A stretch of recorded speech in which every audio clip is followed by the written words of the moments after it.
The movement of the week is ball slams. This is a great one. It's a lot of fun. Get out a lot of aggression, get a lot of energy going real quick.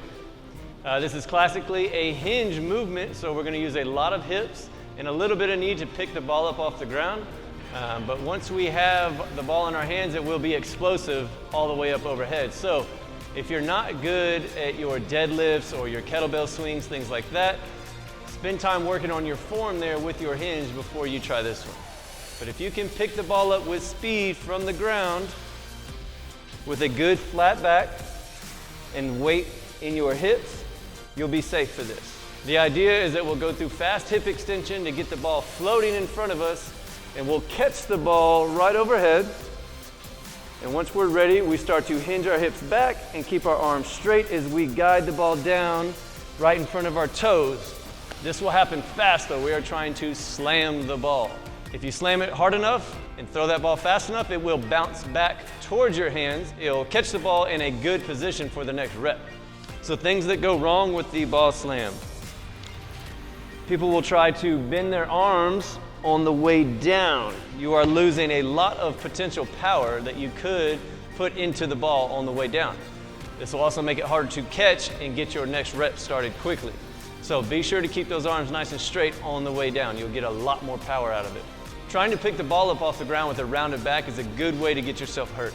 Make sure you're nice and flat, you have a good neutral spine, the weight is centered in your hips and not in your back.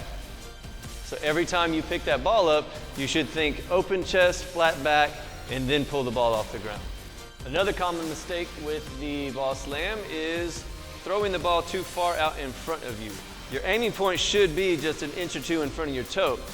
Two things can happen here. One, if you try and pick up weight in front of you like this, you will put a lot of stress on your lower back as you pull that off the ground. Or you'll have to spend time rolling the ball back under your feet before you start your next rep. So remember that aiming point should be right in front of the toes so that it bounces back underneath you. Just an inch or two in front of the toes and not a foot or two. If you feel like you've gotten control of the mechanics of the ball slam and you've tried some heavier weight and you want to progress even more, you can try a little bit more technical skill of the side-to-side slam. So you'll start with the ball on the outside of one foot. You'll hinge a lot more at the knees, almost as a lunge. As long as that back stays flat before you pull the ball off the ground, you'll be good. But still explosively get that ball overhead, and once the ball is overhead, you pivot on your feet and throw the ball down outside of the opposite foot. And repeat the process.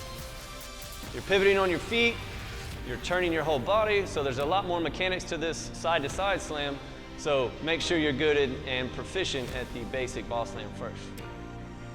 So remember, this is a good one. It's a fun exercise to do. Take out some aggression, have fun with it. Try it out either in the studios or out on the workout floor. We'll see you next week.